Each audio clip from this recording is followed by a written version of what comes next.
Michael. Oh, here we go. Yeah, there we go. Welcome to Arsenal Above All, the first post-Champions League review. It feels great to say that, doesn't it? Wow. We coming to you off the back of a super show on our return to Europe's premier competition. We've got a bit to talk about. We've got some nice, lovely goals to talk about from Neil's main boys, I should say. Something else to discuss about the whole Raya and Ramsdale situation, and obviously a quick look ahead to the visit of the unwashed orcs that will be coming over that bridge over near Highbury House. So hopefully we've got everything battened down, because you know how they like to nick and smash stuff. But before we go into all of that, let's go.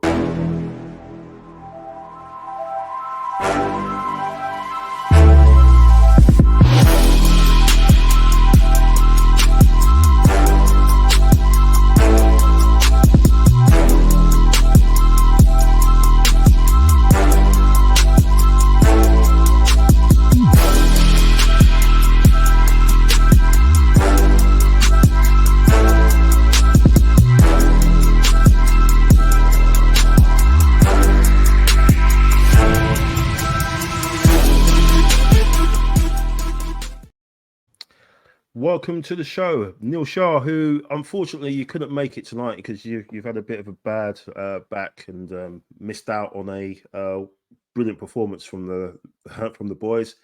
How you doing, Neil? Oh, mate, after that, my back seemed to take a back seat to, no pun intended there, to everything. Just gutted I didn't go, but to be honest, watching it on the TV and savouring it from a different angle, amazing. I would put that as just nothing short of a perfect, scintillating performance. Wonderful. After a 6-year absence, amazing, amazing. Yeah, great to have you on as well. I know it's late, and we normally would be devouring all the post-match stuff. We haven't had Arteta's press conference yet to see what he thought of that. Looking forward to hearing what he has to say about as you said, as performances go and how you want things to go on a return to a competition like that, something that we've missed and it's hurt us being out of it. As things go, that was pretty perfect in terms of the performance, the attitude, the focus right from the start. PSV looked pretty dangerous. So I think that's the first time we've played against a team who really came out and just were on the front foot. And that enabled us to play some really good stuff. Some people were saying on the commentary that it was maybe PSV being a little bit naive in the way that they were playing, but you can only beat what's put in front of you. Obviously, what was your thoughts on? We'll start right from the off, which of course seems to be a massive talking point every game for Arsenal, as it usually is, and that's the starting lineup, Neil, with David Raya again being, given the number, the keeper shirt, when I think I did, and a few of us on the previous show thought, Ramsdale will get back in because of all what he did, previous season, helping us get back to the Champions League. But what was your thoughts and your reaction to finding out that Raya had been given a nod again?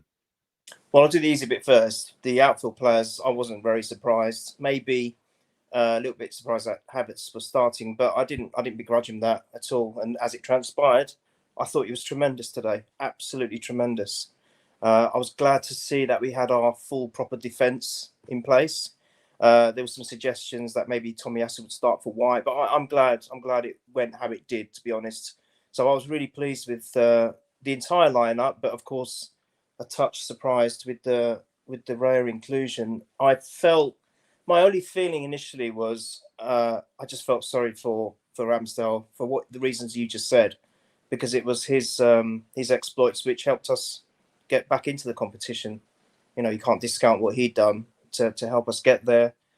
So I felt I felt a bit sorry for him.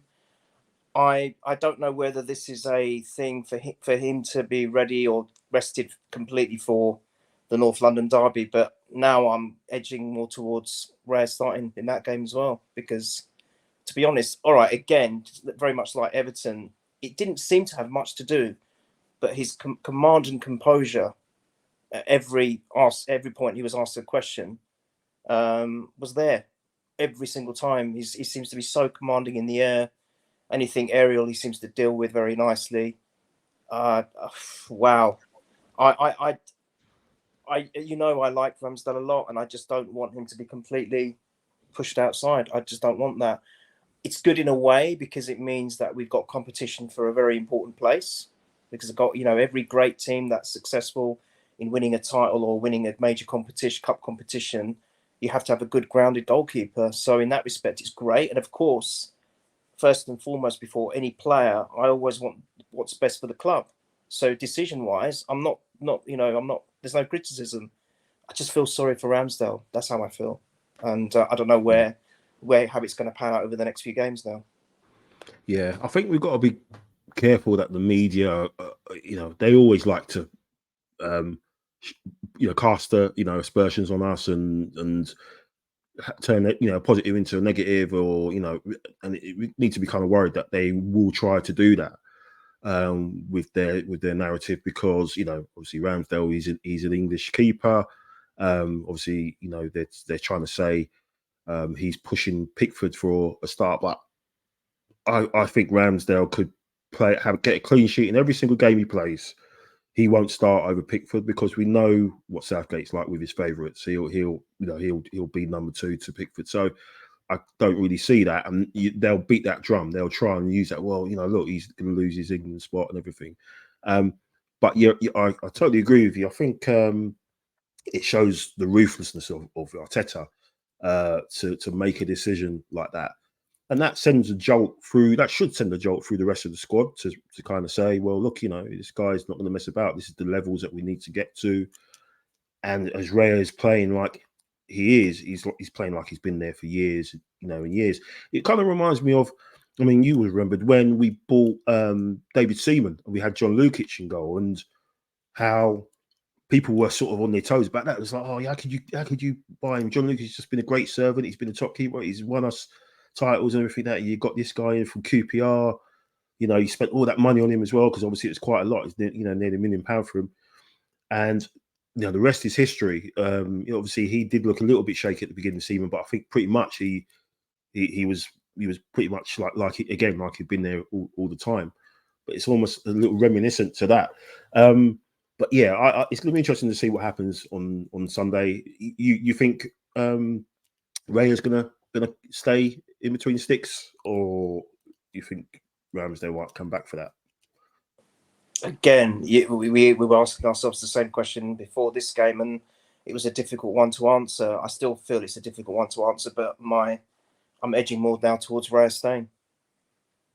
Yeah, and if that's the case, then that basically means Ramsdale turns into the domestic cup keeper, isn't it? He'll be, the FA Cup and League Cup. We play obviously against Brentford probably the week after.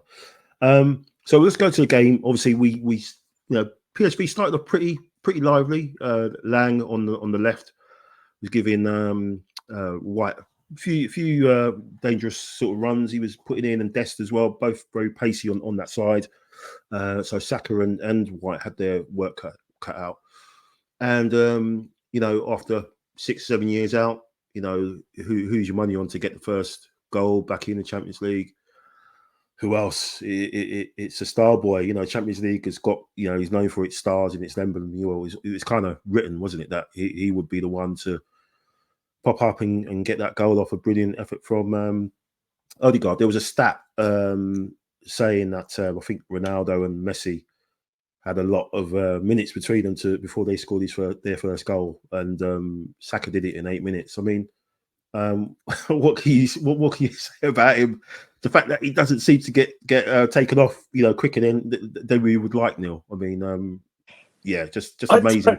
Made up for him, because so many people have said, oh, you can't judge Saka really as a world-class, top-class player until he's played in the Champions League and he scores after 8 minutes. So what can you say? Sorry, people who say that don't know football. I'm not saying I'm an expert, by no means I am, but I'm sorry. If you say that about Saka, you just do not know football. The guy he's literally, I don't know what Duracell have created, but they've created a never-ending battery, I think, and they've inserted them into his chest or something, because he just keeps going on and on and on, like those little rabbits that they have that keep going and beating the drums in those commercials. I think he's just an unbelievable player. Even I've been saying maybe he isn't at the levels he was at last season, and then he goes and does this, and it's just like he keeps surprising. We keep saying, you've got to rest this guy, you've got to rest him, you've got to get time for him to recuperate a little bit, get him in the ice baths, do what you need to do, massages. But no, he keeps playing and he keeps providing. And if he's going to do that, then I don't blame the manager for not choosing him. For continuously choosing him and not resting him. You can't blame the manager. At the end of the day, you always need to play your best players in their best positions, and if not the best. Oh, are you still there? Something happened there. Oh, yeah. I think you just dropped off. Okay. It's I would go as far as say he's probably one of the best in the world at the moment, Michael. Yeah. And again, it's that instinctiveness, isn't it? Odegaard plays that, makes that shot, rebounds, Saka's there. Yeah. And it's those kind of opportunities that we weren't so good at. There were times when we were always saying, where is someone in the box to follow up? We haven't got it. Yeah. Saka's there, he's like a predator. And another guy I was talking about, who was it last time who scored? Trossard, of course, as Everton, that he's not just a great striker, but he's an instinctive striker. He knows where the net is. Saka's the same. He just knows where to put the ball or plant the ball.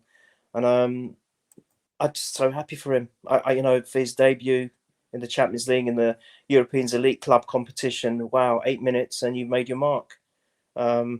And I'm glad he did get substituted at the end, because we didn't need to carry on playing with his breast. It was very, very. Do you know what? Today, I'm just going to go ahead, a little bit ahead and just summarize. I think today couldn't be more perfect. I think the players we had on all throughout the game, including the substitutions, and when he made them, all perfect. It just made the. You see, if you've noticed, when we take commands of games, there's always going to be a drop off to make sure that we don't do anything stupid and suffer injuries or burn players out, because you've got a big game coming up in a few days' time. But today, the substitutions, all right, it did drop off a little bit, but we were 3-0 up. We can afford to. Yeah. But we still had that injection, and it was just it was pleasing to the eye. We've been saying that we haven't been so pleasing to the eye this season. Today completely destroyed all of that. I thought today we were back to what we were seeing last season. We were completely in command. Even all the defence, when they were called upon, were unbelievable. And Rice, the way he was protecting the defence, my goodness me. Do you know what I'd say? The only disappointing thing, I know you said something offline, which I'm not going to steal your thunder. One maybe slight disappointing thing, but for me, the only disappointing thing was that Kai Havertz didn't score. I wish he had scored today. Yeah, and he played really well when he switched in the centre, and I think he was watching this game. You tend to focus on him a little bit more now, because you just want to see what he does. And he did do some intelligent stuff. A couple of times he could have been a bit stronger when he was in his like duels with players, but especially in the second half when he was moved centrally after Jesus got taken off. He kind of came into the game a lot more and was a presence up there. But yeah, totally agree. It was a perfect return. But as we mentioned off before we recorded, the only thing that he probably really was a bit of a bummer was someone like Martinelli missed out on that, because he's played such a massive part to get to where we were. We all know what he did in the Europa League and our years in that, and obviously building up to get back to here. And it's just a shame that he's missed out on that return. But hopefully he'll be back in a couple of weeks, and he'll be able to feature. Hopefully in the, I think we've got Seville around that time, and hopefully he returns. So maybe I think the home game possibly. So hopefully he might be back for that. So, but yeah, perfect night. And obviously Saka, magic in his feet after his goal. Did some bits to set up your man who scored, second goal on the trot. And again, and he was brilliant as well. Always knew that this guy is going to shine at this level. Again, it was his Champions League debut. You wouldn't have thought it. You would have thought this guy's been knocking around this competition for years. But yeah, again, Neil, that kind of performance doesn't make you miss Martinelli as much, when you're playing like that. Of course not. Well, I mean, again, we're talking about players coming in and there may be a slight drop in levels. There's no drop in levels here with this man. If anything, he's as good as. Yeah, Obviously, slightly different to Martinelli, but that's nice because it gives us a little bit of unpredictability down that left hand side. But he is just his vision, not just his scoring prowess, which we saw again. I mean, the Everton goal was a blinder. This one, I mean, if you look at the finish, that's not easy. Kind of no, skids off his foot, but he plants it exactly in the corner. There's no goalkeeper stopping that, and it's almost as if, do you know what? I'll have to say, I'm not trying to sound arrogant, but I knew that was going in before he hit it. You just had that feeling. The whole build up to the goal, and Saka again, tremendous work from him. But I think another player again, it's so difficult to be recording straight after. But I'm sure there was yeah, another player involved in quite a big part of that build up. But it was just so nice, the free flowing football, the pace of it. PSV, I have to say, you're right. I thought they started off well.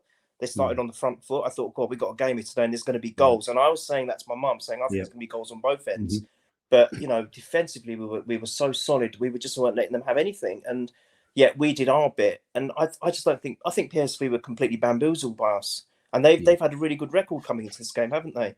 yeah, So to have a score, to have players like that up front, to be able to do what they do, the opposition is going to have no answer. But the finish was exquisite, Michael, and this is why I've been saying, and with good reason, this guy has got to get minutes because look what he does. Look what he does. It's just phenomenal. Um, yeah, I'll say it again. This pod's going to sound like a broken record. Everyone was in their best place. All the players were in exactly the positions they're comfortable with, and they yeah, knew each other how to press. They had to pass to each other, how to recycle the ball. yeah, All the passes again. Zinchenko was doing passes which completely decimated their defenses. yeah. It was perfect, Michael. I mean, I'm going to say it again when you talk about Jesus' goal.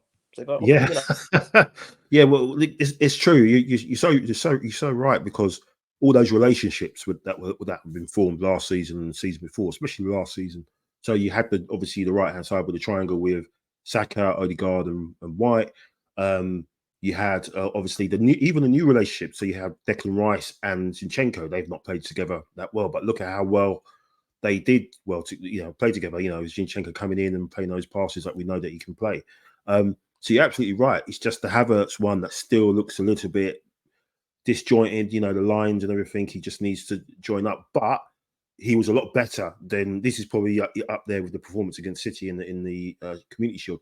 This is probably up there with his best performance. Might even be his best performance in terms of just how he brought the game to them in the second half. And yes, I mean, yeah, Trossard again. He started doing some of the party pieces. I did say to James in the chat, you can't be doing. He done something where he absolutely ruined the player. I can't remember what who it was, but I said to James in WhatsApp, he's got to be doing that at 4-0. He can't be doing that now. When it's 4-0, do it then.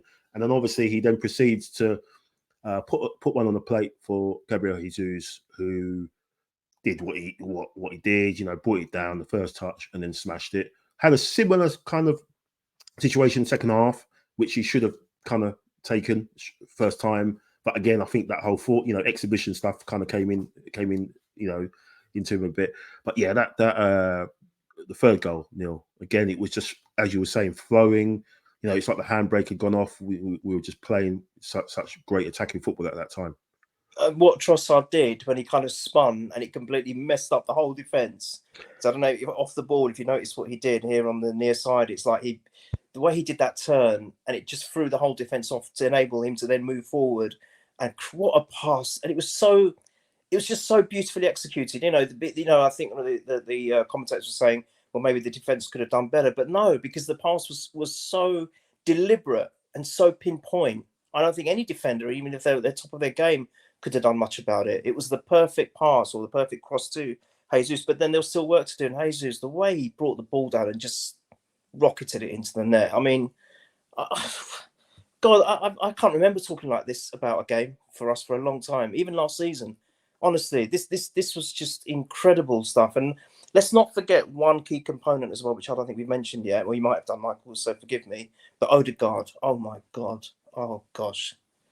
Oh gosh. I mean, what can you say about a player that costs what? 29 million? Oh dear. We're going to have to do. I don't think he's signed his contract yet, has he? I'm not sure. I think they've. I think in he's it. pretty much said everything that they probably agreed everything. They just need Okay. to release the Well, news. And, well, yeah, that just needs to be done and dusted. We just need to get that done because this team, we have to keep this team together, Michael. We yeah, have to, because I can see, I really can. I know I'm always positive, but seriously, genuinely, if we keep this team together, we're doing things. We are yeah, definitely ushering into a yeah, new golden era for me. It's yeah, they are. Today was proof that these guys know each other inside out. They're telepathic with what they do. The little short passes when they're surrounded by defenders, and what they do, and the intricacy in everything, the movement, the passage of play, and the telepathy. I can never say that word. The telepathy between them when they know where they should be off the ball. This was perfect. I yeah, know that we haven't seen much of that in the first few games. Again, maybe because of the experimentation and then the positioning of habits, etc. But mhm. today, it really worked for me so well. I was drooling throughout that game. I just couldn't stop smiling. I was even when things weren't going our way and we were having to defend. I was loving it.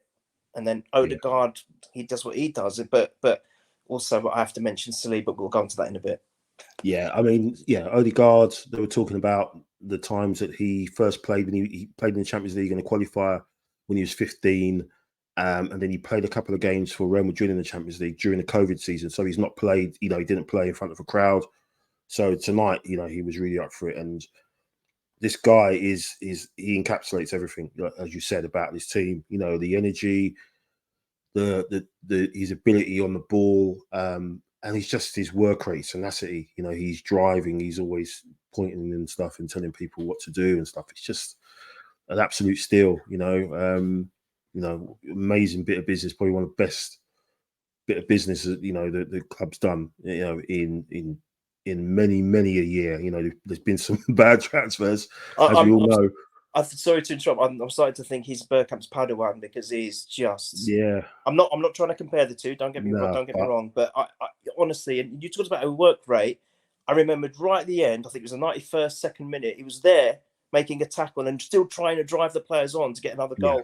I mean, yeah, this was at 4-0 with a minute to go, and yeah, that summed it up for me. That's me always wanting the old sergeant major barking the orders captain like Tony Adams was. And I yeah. wasn't quite thinking that Odegaard was the right fit because he's not like that. But I have changed my mind. I have done a complete U-turn, and I think he's exactly the right captain because he leads by example. He leads by what he does with his feet and the ball and everything else. Brilliant. Absolutely. Absolutely. And obviously capped it off with that goal. Again, a part of the perfect night scenario. We've got ESR on the pitch. The fans were singing his name, and in the Saka song.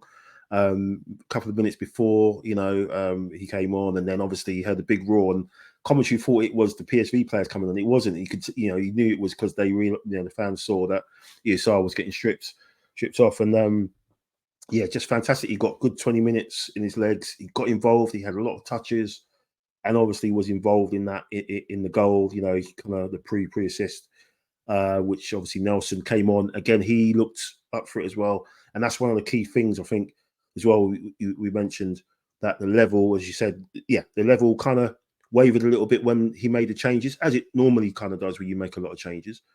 But the focus, the intensity was still there, and the quality was still there. Even Fabio Vieira was still showing some great feet as well. Maybe we could have pulled the trigger a couple more times to get maybe 5 and 6, but we kind of could see where maybe we trying to enjoy it a little bit more. But yeah, again, as you said, that strike from Odegaard when he winded up and you could see he was shifting it. As soon as he hit it, I just said, "Oh, this is going in." This is going in. He's got that to his game. He weren't doing that. Remember when we first bought him? And I remember talking purely and stuff like that, and Jack used to drive him mad. So he doesn't shoot. He needs to shoot more, and look what he's doing. He had a shot, obviously, which led to Saka's goal. He had another shot, at the end to cap off his captain's performance with a goal as well. Yeah, we need to time down, preferably to a 10-year contract if possibly. Do Chelsea settings maybe 8 years. They've been doing it, so maybe we need to time down to 8-year contract. But fantastic return to the Champions League. Can't think of anything else that we could have done. Clean sheet as well, which I think is massive. because there was always that kind of worry, you know, that you know, with our defensive record at home, that we kind of give away silly goals, and the fact that we didn't tonight, and we can build on that hopefully and just keep it going, because we know that's our Achilles heel at home. We just give away really silly goals, and we didn't tonight. So long may it continue. I just hope you know, the boys are buzzing, and we go towards the game on Sunday. Obviously, a big game on Sunday against a side who I kind of think that they're going to be maybe a bit bold, and they're going to might come out as well and play a bit. You know, I don't think they're going to be in a low block or anything.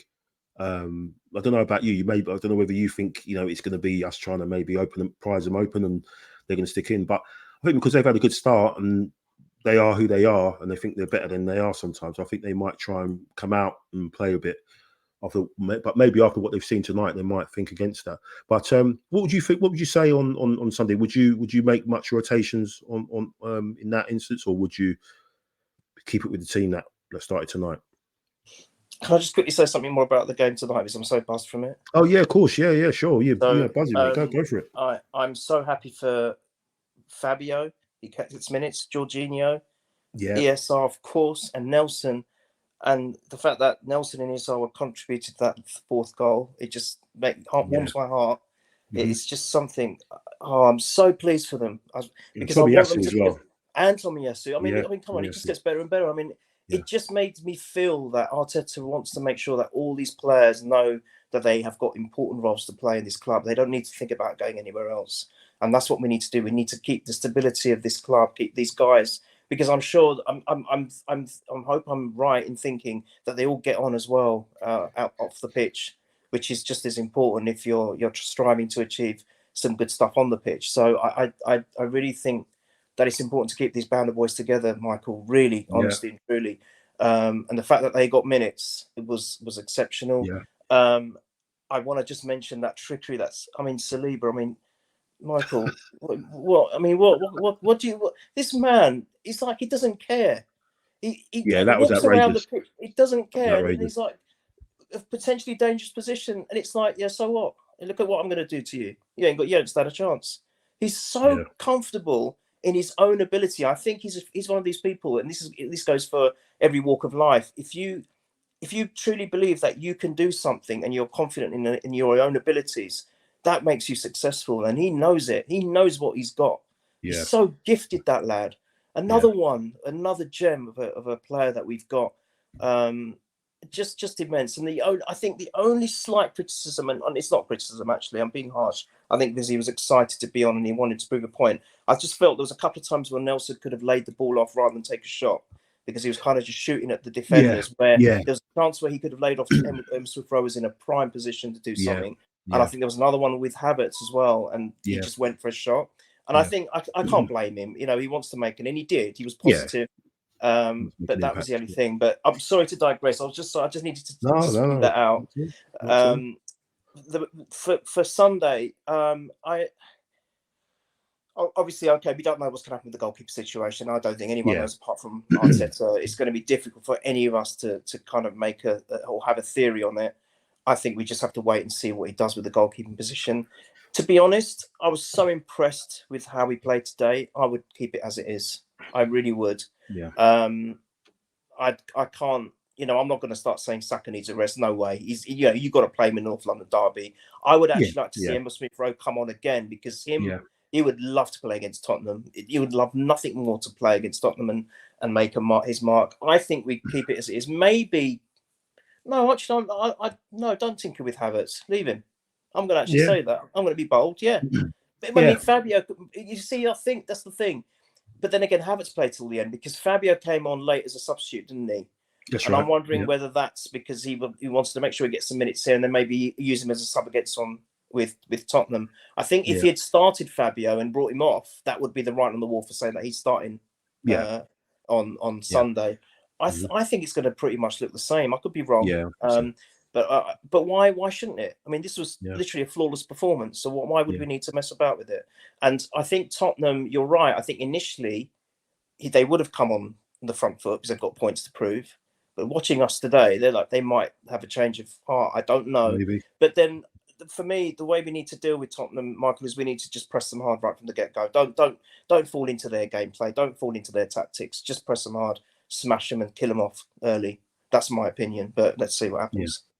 Yeah, I mean, you're right. He could always make the changes the game after, which is against Brentford, right? So he could make as many changes as he wants, and with the level that we saw tonight, with those people that are who came on, Jorginho, if they've all got that focus and that professionalism, they should be able to put a good performance in and keep things moving, really, especially Nelson and ESR, who I imagine will start that game as well. So it's going to be, I would say, stick with the same, and that means sticking with the same keeper as well. I mean, again, why would you change it and keep it going?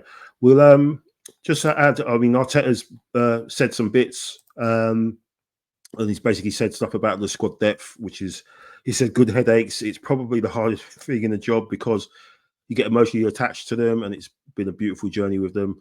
When you don't play a player, you know how the player feels. You cannot do anything against it. You have to play him. For Emile, especially today, I was really happy.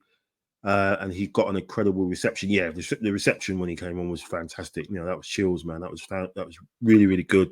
And he should be really proud. So yeah, I mean, Arteta, he sees the human side of it. He's not one of those managers that throws someone under the bus and says they're not training properly or something like that, like another manager, has done recently.